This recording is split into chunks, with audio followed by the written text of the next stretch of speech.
पंजाब में high alert, Ravi Chenab अपने अरूज पर, हुकूमत खामोश और इलीगल कंस्ट्रक्शंस के अंदर मैस इवैक्यूएशंस।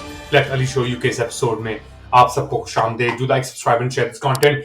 बात शुरू करते हैं। आज शाम को जो हालात चल रहे हैं पंजाब के अंदर, पाकिस्तान के सबसे बड़े सूबे में, वहां पे तकरीबन 1,50,000 से 1,70,000 लोगों को इवैक्यूएशन ऑर्डर्स मिल गए हैं।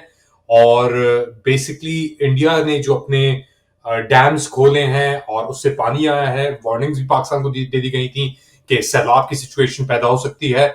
उसके बाद सैलाब की सिचुएशन पैदा हो गई है और अब पंजाब का जो एरिया है वो कहा जा रहा है कि पिछले 50 साल के अंदर सबसे ज्यादा खतरा जो महसूस कर रहा है ये ओवरफ्लोइंग और सतलज रिवर के अंदर जो, और रावी के अंदर और चनाब के अंदर जो high tide, high water levels अब जाएंगे, उसकी वजह से एक्सेप्शनली हाई डेंजर, खतरा मौजूद है फ्लडिंग का पंजाब भर में। ना सिर्फ अपर पंजाब बट सेंट्रल पंजाब के एरियाज भी अब अफेक्टेड होंगे।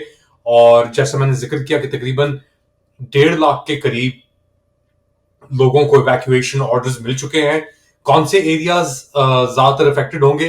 रिवर रावी अफेक्टेड होगा और चनाब अफेक्टेड होगा, और ये पानी बेसिकली इंडिया से होता हुआ पाकिस्तान की तरफ आएगा। और पंजाब के अंदर ऑफिशियल्स अब कह रहे हैं कि फ्लड की जो सिचुएशन है, सैलाब की सिचुएशन बहुत ही खतरनाक है। और अगले 48 घंटे, तो बेसिकली ये 24 घंटे तो गुजर गए और इसके अंदर भी हमने फ्लडिंग देखी है, सियालकोट के अंदर भी हमने फ्लडिंग देखी, मगर वो कह रहे हैं कि अगले 48 घंटे अब क्रिटिकल होंगे।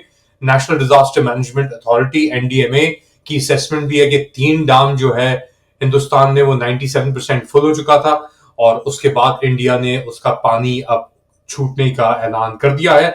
इंडिया ने याद रखा जाए मई के बाद जो इंडस वाटर्स ट्रीटी अग्रीमेंट था उससे अपने आप को बरतरफ कर लिया था, मगर उसके बाद वो ये भी कहते कि हम इस चीज को ऑन नहीं करेंगे। जो पाकिस्तान को वार्निंग्स दी गई वो IWT के मैकेनिज्म के थ्रू नहीं दी गई, इंडस वाटर्स ट्रीटी के थ्रू नहीं दी गई, वो डिप्लोमेटिक चैनल्स के थ्रू दी गई। और पाकिस्तान ने कहा कि ये हमारे लिए बड़े खतरे की बात है। अब 35,000 लोगों ने ये जगहें वॉलंटरीली छोड़ दी हैं। तकरीबन 1.5 लाख के करीब लोग डिस्प्लेस हो चुके हैं। और जुमे के रोज ये बेसिकली नकल मकानियां शुरू की गई थी वार्निंग्स के बाद। 35,000 लोग जो मैंने जिक्र किया वो 14 अगस्त के बाद खुद ही इन जगहों को छोड़ के चले गए थे। अब लोग क्या कह रहे हैं कि बेसिकली 3 रिवर जो हैं, रावी, सतलज और चनाब के दरमियान जितने भी यानी सैकड़ों की तादाद के अंदर लोग हैं, दर्जनों की तादाद में छोटे गांव हैं जो मुतासर हुए हैं। और अब बेसिकली आर्मी को भी कॉल इन कर लिया गया है पाकिस्तान के अंदर कि आके इस फ्लड सिचुएशन से डील किया जाए।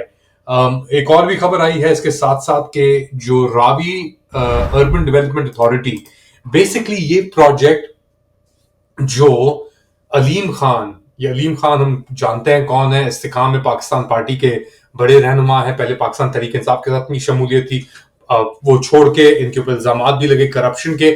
मगर एक जो बहुत अहम इल्जाम लगा वो था कि इन्होंने रूदा के तहत और ये हुई PMLN के दौरान इनको अप्रूवल्स मिली। इमरान खान ने इसके ऊपर तनकीद भी की, इस प्रोजेक्ट के ऊपर फिर बैकिंग भी दी, फिर दोबारा तनकीद की। तो रिवर एज हाउसिंग सोसाइटी और पार्क व्यू विलाज लाहौर के नाम से ये इलीगली कंस्ट्रक्ट की गई थी रावी रिवर बेड के ऊपर इंक्रोच करके, और अब वहां पे वो पूरी हाउसिंग सोसाइटी खतरे में आ गई है। अरबों रुपए के लोगों की वहां पे जायदादें होंगी, घर होंगे, मिडिल क्लास ने भी अपनी इन्वेस्टमेंट वहां पे की होंगी, मगर वो illegal housing society Ravi river bed के ऊपर बनी गई थी। नैब ने इसके ऊपर अपना जो केस था वो 1 अगस्त 2023 को, यानी एग्जैक्टली 2 साल पहले इन्होंने ये जो केस खोला हुआ था इसके ऊपर इलीगल कंस्ट्रक्शन और ये बेसिकली पूरे रिवर बेड को लेने का, उसको बंद कर दिया था। क्योंकि उस वक्त तक ये जो साहब हैं अलीम खान साहब, ये निजाम वक्त एस्टैब्लिशमेंट के एक बहुत ही पक्के एहलकार बन चुके थे और इनके ऊपर जो करप्शन की प्रोब्स थी वो खत्म हो गई थी। तो उस साल से ये आप अगर उठाएं, illegally occupying public passages and illegal extension of river edge housing society, park view villas Lahore के नाम से इन्होंने इलीगल एक्सटेंशन की थी اور illegal extension housing society park Islamabad کے اندر بھی کی تھی، جس سے انہوں نے اربوں روپے ایکسٹرا کمائے. لاہور ڈیولپمنٹ اتھارٹی نے آبجیکشن ریز کیا تھا، کہا تھا کہ یہ جو ہاؤسنگ سوسائٹی اور اسکیم ہے یہ ایک دریا کے ریور ایریا کے اندر موجود ہے اور یہ کسی بھی رہائشی تنظیم کے لیے استعمال نہیں ہو سکتی. اسپیسیفکلی ایل ڈی اے نے جو لاہور ڈیولپمنٹ اتھارٹی ہے اس نے 2023 کے اندر ایکچولی 22 کے اندر یہ آبجیکشن اٹھایا تھا کہ یہ جگہ لوگوں کے لیے مناسب نہیں ہے، ان کی زندگیاں یہاں پہ خطرے میں پڑ سکتی ہیں. ریزیڈینشل کنسٹرکشن راوی ایریا کے اوپر بالکل بھی نہیں الاؤ کرنی چاہیے. اس کے ساتھ ساتھ یہ ایریا بیسکلی ایگریکلچر لینڈ بھی تھا اور اربن ڈیولپمنٹ کی یہاں پہ کوئی بھی گنجائش نہیں تھی. اس کے باوجود علیم خان اور دیگر اور لوگوں نے یہاں پہ نہ صرف ڈیولپمنٹ کی بلکہ پلاٹ بھی بیچے اور اس کی اپروول نہیں ملی. اور پھر نیب نے یہ کیسز بھی کیے.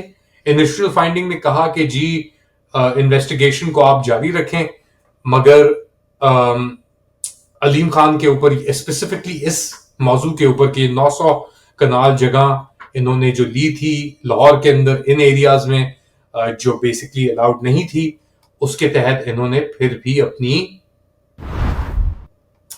بات منوا لی. اور اب بات منوانے کے بعد کیا ہوا ہے؟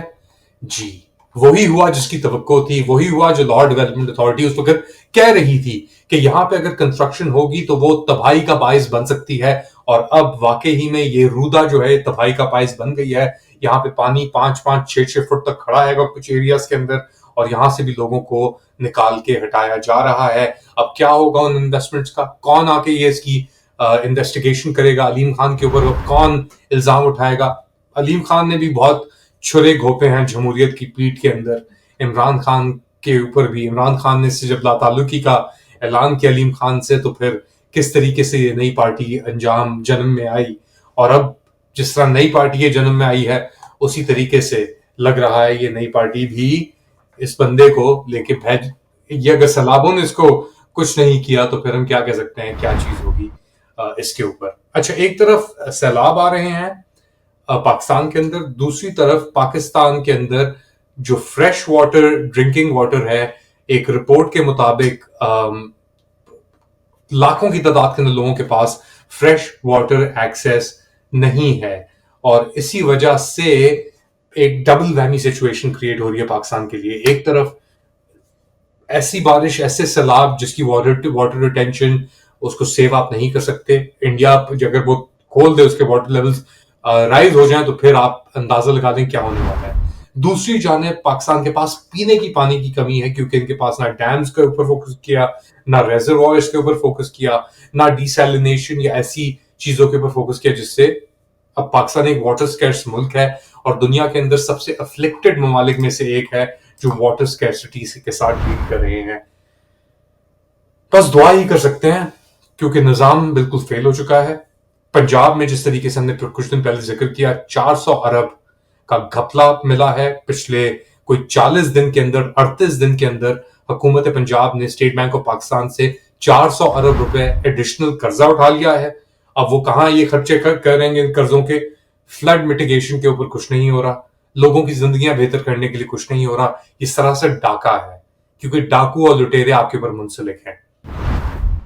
اب دعائیں کر سکتے ہیں کیونکہ کوئی ایسی پروویژن نہیں لی گئی کہ لوگوں کی جانیں، مال اور پراپرٹیز اور گاڑیاں بچائی جا سکیں. اور دیکھتے ہیں کہ اب اس سیلاب کا کیا آؤٹ کم ہوگا. آپ بھی دعائیں کریں. آپ مجھے بتائیں کیا ہو سکتا ہے، کیا آپ چاہتے ہیں ہو اور کیا آپ کو نظر آ رہا ہے ہوتا ہوا. To like, subscribe and share this content. انشاءاللہ چند گھنٹوں بعد دوبارہ ملاقات ہوگی. تب تک کے لیے